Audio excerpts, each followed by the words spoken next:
tras Esteban Granero y ver cómo podemos aplicar toda esta nueva tecnología, inteligencia artificial, en el mundo del deporte, vamos a hablar en la siguiente ponencia sobre ciudades inteligentes. Las ciudades inteligentes y sostenibles, comentar que son estrategias innovadoras que utilizan las tecnologías de la información y las comunicaciones y otros medios para mejorar la toma de decisiones, la eficiencia en las operaciones y la prestación de servicios urbanos, así como su competitividad. Esta próxima ponencia, como digo, va a profundizar en la movilidad urbana sostenible, cómo mejorarla y cómo el Machine Learning y otras tecnologías de la inteligencia artificial pueden ayudar a optimizar los recursos y mejorar la eficiencia de las ciudades mediante técnicas de análisis espacial. Para ello, también volvemos a repetir dos grandes ponentes. Vamos a tener este iFest de Google Developer Groups. Son Salvador García Illón y Nuria Berruezo. Salvador García Illón, profesor titular de Ingeniería del Transporte de la Universidad Politécnica de Cartagena y profesor visitante en la Universidad de California, Berkeley. Y Nuria Berruezo, arquitecta y Key Project Manager en Biyectiva Technology. Ellos dos van a ser los que nos pongan al día sobre ciudades eficientes. Salvador, Nuria, bienvenidos.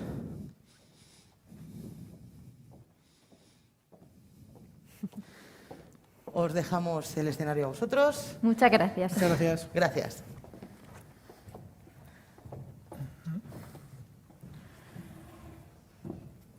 Bueno, en primer lugar, buenos días a todos. Bueno, por la hora ya que es, buenas tardes. De hecho, intentaremos, como somos los últimos de la mañana, intentaremos ser rápido porque seguro que más de uno estará con ganas de ir al almuerzo. Pues como decía, buenos días, buenas tardes a todos. Muchas gracias a la organización del IE Google Fest por la invitación, en especial a la empresa Biyectiva, Felipe, por querer contar con nosotros. Y bueno, nosotros vamos a presentar una ponencia sobre lo que llamamos ciudades eficientes, que podría ser, digamos, ciudades inteligentes. Se habla mucho de estos temas, realmente muchas veces hay más continente que contenido, pero es un tema muy interesante y que, en nuestra opinión, tiene muchas aplicaciones en el mundo de la inteligencia artificial y, sobre todo, tiene mucho desarrollo a futuro en el desarrollo de las ciudades, tanto para corporaciones locales como administraciones de todo tipo, que quieran mejorar la eficiencia del servicio que se presta al ciudadano. Vamos a dar una pequeña vuelta. Aquí entendemos por concepto de ciudad eficiente, o sea, una ciudad eficiente pues es una cosa, digamos, muy etérea, ¿no? Y eso también un poco para contextualizarlo con el tema de la era post-COVID que estamos viviendo ahora y para ver un poco cómo podemos aplicarlo. También veremos un poco lo que trabajamos nosotros, el tema de análisis de patrones espaciales, en la movilidad urbana, sobre todo, que es uno de los campos donde más se puede aplicar, y toda la innovación en materia de estas cuestiones para la inteligencia artificial con sistemas de Machine Learning o Deep Learning. Y por último ya lo aplicaremos al trabajo que estamos haciendo nosotros con la empresa Biyectiva en el tema del Plan de Movilidad Urbana Sostenible de Cartagena y la aplicación que están trabajando de Nuria de Perspectiva Z, que es un tema innovador en tema de participación ciudadana, y ya con esto llegaremos a las conclusiones. En primer lugar, eficiencia. ¿A qué nos referimos? ¿No? Porque eficiencia pues, pueden ser muchas cosas, ¿no? O sea, ciudades eficientes, ciudades inteligentes, aquí estamos hablando. Si nos cogemos a lo más socorrido en estas cosas, ¿no? Que suele ser siempre irnos al diccionario de la Real Academia Española, pues eficiencia es, pues eso, capacidad de disponer de algo para conseguir un efecto determinado. Bueno, pues sí.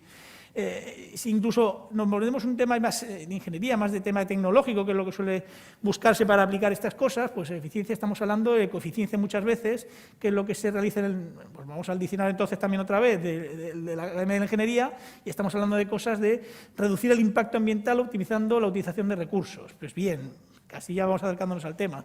Entonces, ciudades ecoeficientes o eficientes, ¿qué puede ser? Pues puede ser, a mí me gusta mucho la definición que da Carlo Ratti del MIT, ¿vale? Que es un gurú de estas cosas, de los temas de eficiencia y planificación, que es el tema de la ciudad capaz de optimizar los consumos ambientales para mejorar su desarrollo, y sobre todo en materia de movilidad. Este es uno de los gurús que tiene ahí el Instituto de Massachusetts, que hace virguerías con todo el tema de la inteligencia artificial y con los móviles crea realmente patrones de comportamiento de toda una ciudad, ¿no? Que es un poco lo que hacen ahí en el MIT, que es un tema muy interesante y del cual nosotros nos hemos inspirado un poco para esta presentación. El concepto de transporte y la movilidad es muy importante en la eficiencia. ¿Por qué? Pues porque a nivel ambiental, por ejemplo, el transporte es básicamente uno de los grandes actores de lo que es la contaminación en el mundo. El 25% de los gases de efecto invernadero vienen del transporte. De ese 25, el 70% viene de lo que llamamos la movilidad urbana, pues cuando se mueven los coches, las furgonetas, los camiones, los autobuses. Y durante el confinamiento, además, pudimos detectar en las ciudades que es que se redujo un 25 o un 30% en las ciudades de los países desarrollados la cantidad de toneladas emitidas de CO2, porque en las restricciones de movilidad que hubo pusieron de manifiesto que realmente consumimos por la movilidad, o sea, consumimos por la movilidad y esa movilidad genera una emisión de gases de efecto invernadero. Luego, esa reducción que se produjo sobre todo en las ciudades es una de las cuestiones a abordar en el futuro como elemento de gran desafío para mejorar la eficiencia en las ciudades. De hecho, si miramos un poco los gráficos de lo que pasó en los últimos meses durante el confinamiento del año 2020, vemos que en las ciudades en España, por ejemplo, en general, hubo una caída sistemática, en el gráfico de arriba a la izquierda, vemos, por ejemplo, una caída de los gráficos de lo que era el movimiento de las ciudades, se ve claramente, ¿no?, respecto a los patrones esperados, y incluso en los movimientos diarios también una gran caída, y todo eso fue muy correlacionado con el tema de los consumos de energéticos y con los temas de emisiones de gases de efecto invernadero. De hecho, fue una situación muy homogénea, fue un fenómeno muy homogéneo porque esto es el gráfico de la izquierda es en España y el gráfico de la derecha es en Cartagena, o sea que básicamente pasó en todos los lugares por igual. Y a nivel de comportamiento individual de las personas, que es un tema que interesa mucho a nivel de poder aplicar el tema de inteligencia artificial, como veremos, el tema interesante fue también que lo que redujimos fue, uno, la cantidad de viajes que se hacen, pero sobre todo, digamos, la cantidad de viajes por persona que se hace. Realmente la gente salía a lo justo, ¿no? Se movía a lo justo en la ciudad para poder hacer, pues si tenía que ir a comprar, si tenía que ir al trabajo, o sea, redujimos mucho la movilidad no forzada, ¿no? Tanto, ya digo, en España o en Cartagena fueron los mismos patrones de comportamiento de las personas. ¿Y por qué pongo estos gráficos que, digamos, son un poco? Porque ahora ya veremos que esto interesa mucho por el tema de los comportamientos de las personas y los patrones de comportamiento de las personas se pueden grafiar y se pueden incluso, digamos, diagnosticar para hacer predicciones, ¿vale? El tema del COVID ha sido realmente, pues, un gran shock para todo el mundo, para todo el planeta, pero en muchos aspectos ha sido un shock coyuntural. ¿Por qué? Porque evidentemente la fase de restricción se ha ido ya, una vez acabó el confinamiento, se ha ido recuperando la movilidad en las ciudades y desde que tenemos las vacunas, pues ya tenemos casi una curva tendente a recuperar un poco la tendencia pasada antes del COVID, ¿no?, a nivel de movilidad. Sin embargo, estas modificaciones, mira, esto es lo típico que te pasa en las presentaciones, ¿no?, que lo tienes todo bien puesto y luego se pone, pues, para quien no lo lea, aquí pone peatón, aquí pone coche particular, aquí pone transporte público y aquí pone moto y bici, ¿no? Eso es lo típico. Pues, como decía, uno de los problemas que ha habido sobre todo en la parte, digamos, del comportamiento del ser humano tras el COVID, es que hay elementos, como he dicho, que son coyunturales, como ha sido sobre todo las restricciones de movilidad, pero luego está el comportamiento de cada una de las personas, que ese comportamiento sí tiene, digamos, una cierta transformación estructural.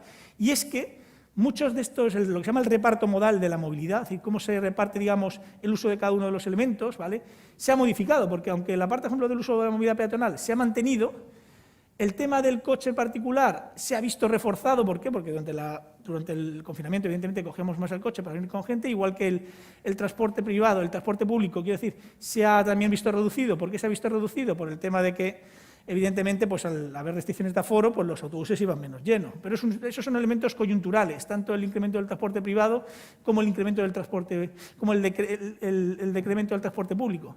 Lo que sí que va a ser estructural va a ser esta última de aquí que vemos, que es lo que se llamaría, lo que llamamos aquí moto y bici, ¿vale?, que son los vehículos de movilidad personal, que se ha visto incrementado porque se nutre de todos los otros elementos, de los elementos peatonales, del transporte público, del transporte privado, que sí que tiene una inercia que venía ya de algún tiempo atrás, y es que cada vez tenemos nuevos elementos de movilidad, como por ejemplo los vehículos de movilidad personal, los patinetes, los distintos Segway, las motitos, estos monociclos también que hay, ¿vale?, distintas alternativas, y también otros elementos, incluso movilidad alternativa, ¿vale?, como el car sharing, carpooling, que, digamos, nos permiten complementar la oferta de movilidad que teníamos con lo que es la bici o la moto, ¿no? Y esa nueva movilidad es un poco también lo que hay que incluir en los nuevos patrones de desarrollo de las ciudades.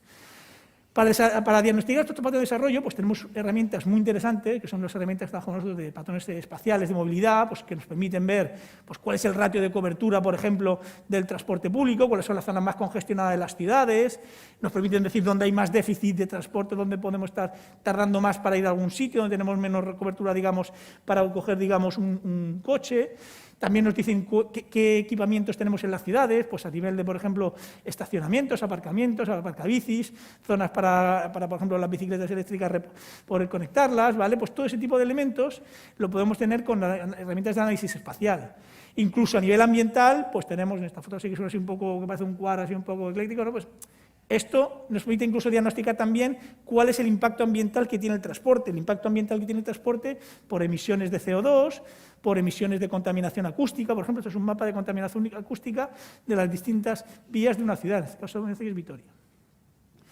Y esto es donde aquí venimos nosotros a enseñar un poco el tema, porque dice, pues hasta ahora esto ¿y qué tiene que ver con la inteligencia artificial? ¿No? Porque esto, ¿dónde encaja la inteligencia artificial? Pues en este tema precisamente, porque todo este tema requiere de muchísimos datos, requiere, digamos, de conocer comportamientos individuales de las personas que no interesan de manera individual, interesan de manera agregada, pero interesan de manera a generar patrones de comportamiento que permitan, primero, identificar la movilidad y luego fomentar hábitos más saludables y más sostenibles. Y en esto la inteligencia artificial sí que tiene un papel muy interesante. ¿Por qué? Porque estos datos, ya digo, se pueden sacar, pues sí, con encuestas, haciendo unas muestras que son representativas, significativas, vamos, a nivel estadístico, pues pueden tener su representatividad, si es una muestra suficientemente robusta y tal. También tenemos distintos elementos de análisis indirecto, pues con tickets de aparcamiento de la gente o con elementos, por ejemplo, de los usos del transporte público, ¿vale? Pero evidentemente no tenemos una muestra total del conjunto, ni tenemos la capacidad de generar elementos predictivos en función de la muestra que tenemos. Y ahí la inteligencia artificial sí que tiene herramientas, como por ejemplo el Machine Learning, que permite, digamos, a través de unos inputs, es decir, de esos conocimientos que tenemos, de cómo funciona, digamos, algunos comportamientos individuales, ¿vale?, generar otros elementos mediante árboles de decisión, ¿no?, que permitan, digamos, saber, pues vamos a ver, una persona que puede coger un coche hoy, en función del tiempo del trayecto que va a hacer, en función de la temperatura que hay, o de si hace buen día o no hace buen día, o qué hábitos de consumo tiene, por ejemplo, si va a coger el coche o no va a coger el coche, y si no coge el coche, si va a ir andando, ir en autobús o irá de otra manera, ¿no? Y ese tipo de datos son los que realmente necesitamos conocer para planificar correctamente las ciudades y para optimizar sus recursos, que es al final lo que nos interesa desde un punto de vista de una ciudad eficiente. Y en eso la inteligencia artificial sí que tiene un papel muy interesante y que puede ser muy innovador para mejorar los actuales procesos de estas herramientas que os decía de análisis espacial. Porque estas herramientas de análisis espacial lo que hacen al final es un poco nutrirse de un montón de datos y sacarte resultados, pero para eso necesitan los datos, incluso necesitan datos que sean fiables.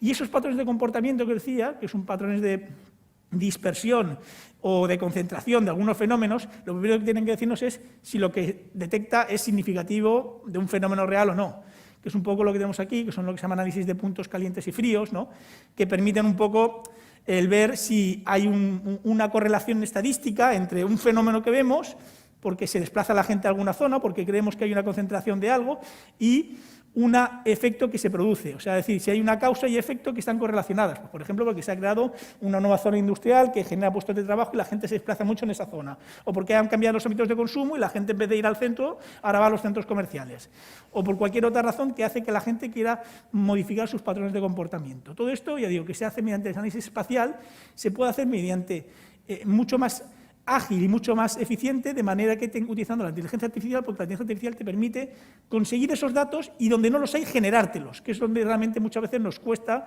a los que trabajamos en este tema, generar, digamos, unos inputs robustos. Incluso más allá del reto incluso para el futuro, porque el Machine Learning ya vemos un poco, es casi ya el pasado en algunas cosas de la inteligencia artificial, es meterle el tema del Deep Learning, es decir, digamos, crear, pues ya intentar simular ese comportamiento humano, porque al final lo que tenemos son seres humanos con hábitos de desplazamiento, ¿no?, pues generar, digamos, con redes neuronales, el crear un hábito de consumo, un hábito de movilidad que nos permita entender cómo funciona, digamos, ese comportamiento, esos patrones de comportamiento, para trasladarlos a lo que es la realidad que queremos generar para luego poder diagnosticar lo que hay.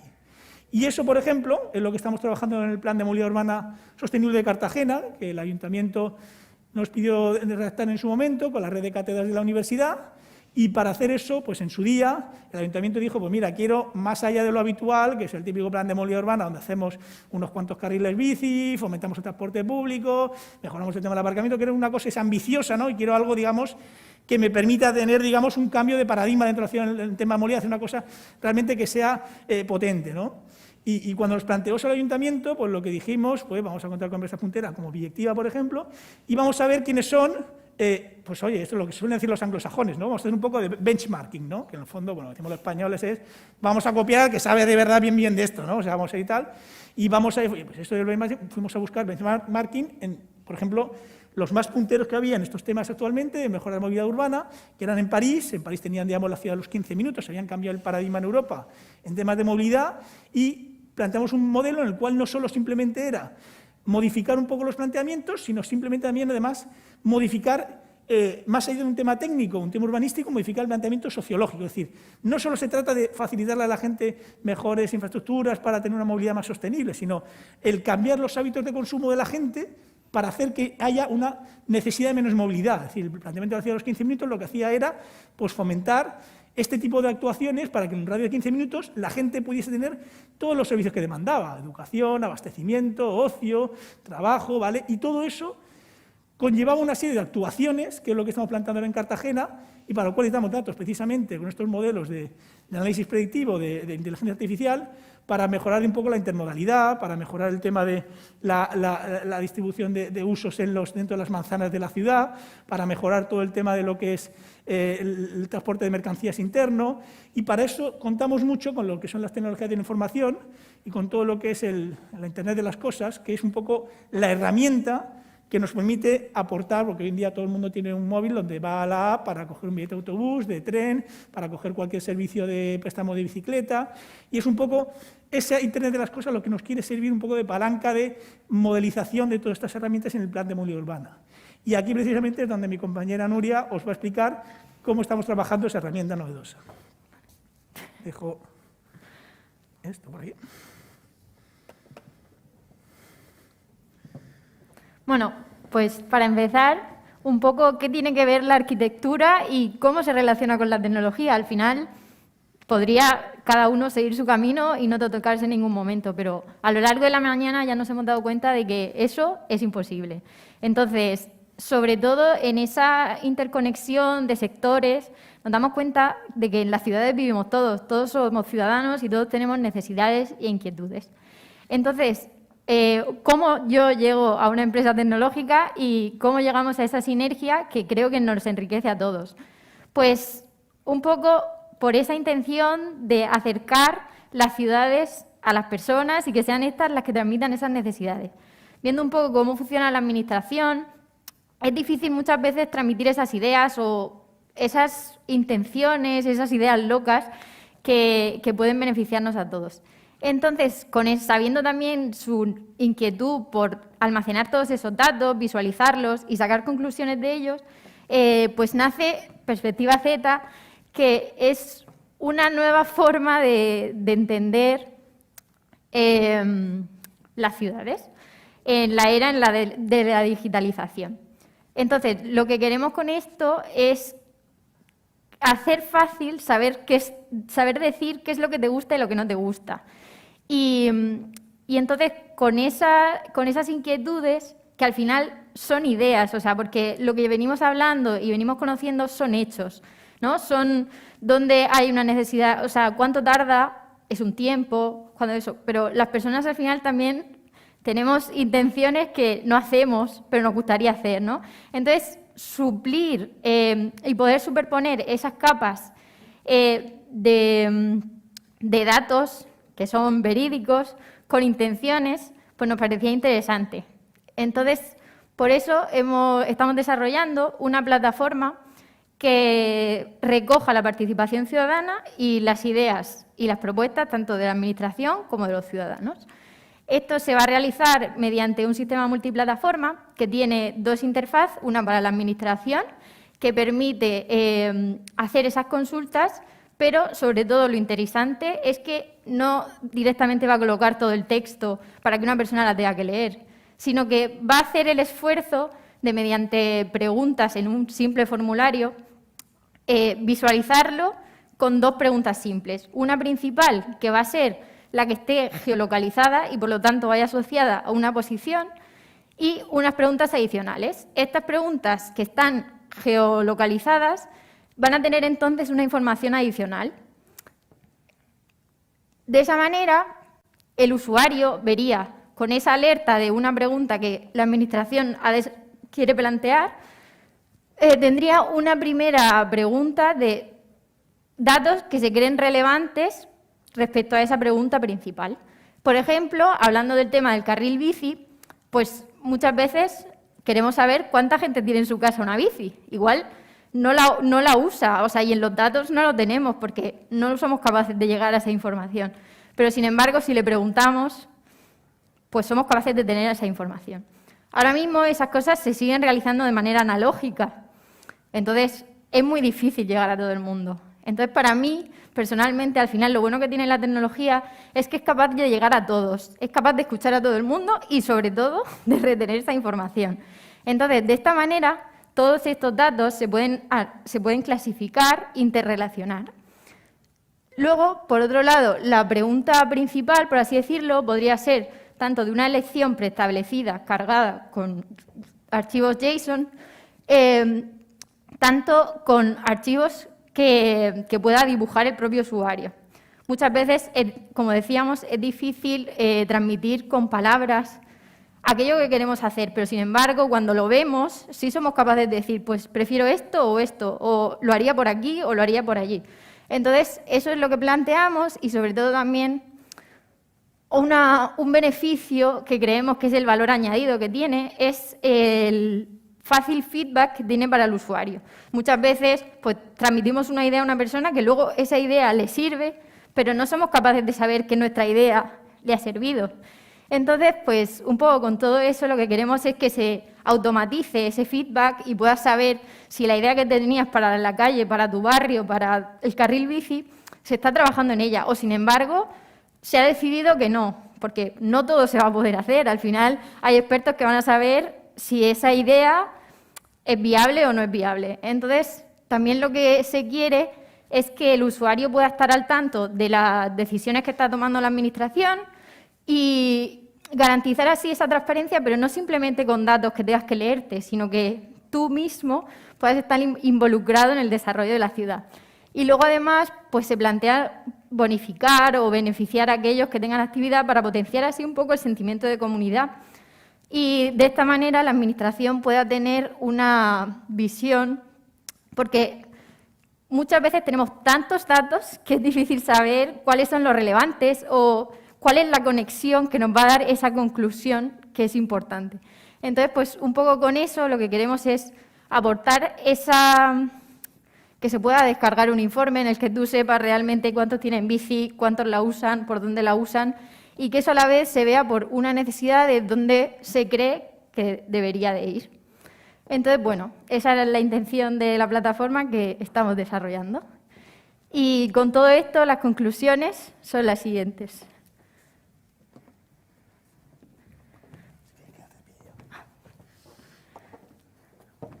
Bueno, pues simplemente para un poco resumir todo lo que hemos planteado, ¿vale?